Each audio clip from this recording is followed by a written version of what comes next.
അഭിമന്യുവിന്റെ രക്തസാക്ഷി സ്മാരകത്തിന് മുന്നിൽ നിൽക്കുമ്പോൾ നിങ്ങൾക്ക് ഏകദേശം മനസ്സിലാവും ഞാൻ എവിടെ നിൽക്കുന്നതെന്ന്. എറണാകുളത്തിന്റെ ഹൃദയഭാഗത്ത് ഏകദേശം 150 വർഷത്തെ ചരിത്രം അഭിമാനത്തോടെ പേറുന്ന ഒരു പൈതൃക സ്ഥാപനമുണ്ട്.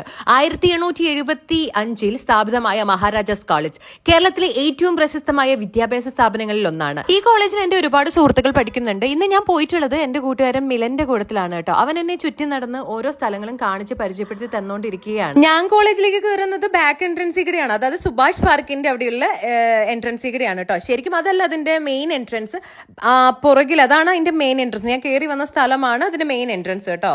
അവിടെ നിന്നാണ് ഓരോന്ന് കണ്ട് നമ്മൾ ഇങ്ങോട്ട് നടന്നു വരുന്നത്. നടന്നു വരുമ്പോൾ നമുക്ക് കാണാൻ സാധിക്കുന്നത് വലിയ മരങ്ങളും അതുപോലെ തന്നെ ഒരുപാട് പഴക്കം ചെന്ന കെട്ടിടങ്ങളൊക്കെയാണ് കേട്ടോ. ഈ വിശാലമായ നടപ്പാതകളിലൂടെ നടക്കുമ്പോൾ നമ്മൾ വേറൊരു കാലഘട്ടത്തിലേക്ക് കൂട്ടിക്കൊണ്ടു പോവുകയാണ്. ഓരോ സ്ഥലത്തിനും ഓരോ പേരുണ്ട് കേട്ടോ. ഇപ്പൊ നമ്മൾ നിൽക്കുന്നത് ക്യാമ്പസിലെ മാലാഖ കോളേജിന്റെ ഫ്രണ്ടിലാണ് കേട്ടോ.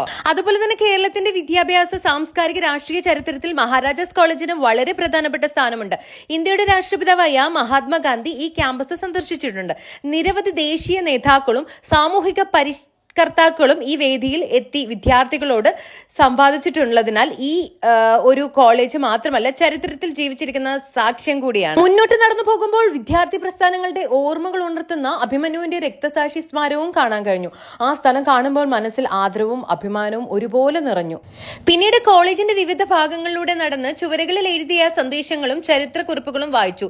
തുടർന്ന് രക്തസാക്ഷികളുടെ ചിത്രം പ്രദർശിപ്പിച്ചിരിക്കുന്ന രക്തസാക്ഷി വരാന്തയിലൂടെ നടന്നു. ഓരോ ചിത്രവും ഓരോ പോരാട്ടത്തിന്റെ കഥകൾ പറയുന്നത് പോലെ തോന്നി. അതുപോലെ തന്നെ ഈ കോളേജ് നിരവധി മഹത് വ്യക്തികളെ സമൂഹത്തിന് സമ്മാനിച്ചിട്ടുണ്ട്. മലയാളത്തിന്റെ ആദ്യ ജ്ഞാനപീഠ നേതാവായ മഹാകവി ജി ശങ്കരക്കുറുപ്പ്, പ്രശസ്ത കവി ONV കുറുപ്പ്, മുൻ കേന്ദ്രമന്ത്രി VK കൃഷ്ണമേനോൻ, നടനും മുൻ MP-യുമായ ഇന്നസെന്റ്, മമ്മൂക്ക, സലീം കുമാർ, അങ്ങനെ ഒരുപാട് വ്യക്തികൾ ഇവിടെ പഠിച്ചിട്ടുണ്ട്. അതുപോലെ തന്നെ ഞാൻ പറയാൻ വിട്ടുപോയ കുറെ കലാകാരന്മാരും കലാകാരികളും ഇവിടെ പഠിച്ചിട്ടുണ്ട്.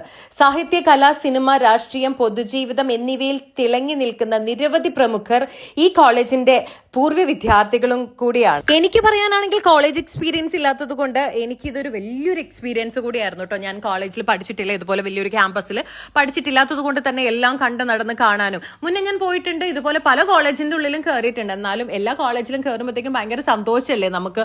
ഇത്രയും കലാകാരന്മാർ പഠിച്ചതും അതുപോലെ തന്നെ ഒരുപാട് ചരിത്രമുറങ്ങുന്ന ഒരു കോളേജൊക്കെ കയറുമ്പോഴത്തേക്കും നമ്മളുടെ മനസ്സിൽ തന്നെ എന്തൊക്കെയോ കാര്യങ്ങൾ ഉണർന്നു വരികയാണ്. അതിനുശേഷം പഴയ ക്ലാസ് മുറിയിലേക്കും വിശാലമായ വരാന്തയിലേക്കും കയറി. ഇന്നും പഴമയുടെ പ്രൗഢി നഷ്ടപ്പെടാതെ നിൽക്കുന്ന ഈ കെട്ടിടങ്ങൾ കണ്ടപ്പോൾ ഇവിടെ പഠിച്ചു പോയ ആയിരക്കണക്കിന് വിദ്യാർത്ഥികളുടെ ഓർമ്മകൾ മനസ്സിലൂടെ കടന്നുപോയിട്ടുണ്ട്. അങ്ങനെ യാത്ര അവസാനിപ്പിക്കുമ്പോൾ എനിക്ക് തോന്നിയത് ഒറ്റ കാര്യം മാത്രമാണ്. മഹാരാജാസ് കോളേജ് ഒരു വിദ്യാഭ്യാസ സ്ഥാപനം മാത്രമല്ല, ചരിത്രവും പൈതൃകവും പോരാട്ടങ്ങളും ഓർമ്മകളും അനേകം മഹത് വ്യക്തികളുടെ കാൽപ്പാടുകളും ഇന്നും ജീവിച്ചിരിക്കുന്ന ഒരിടമാണിത്.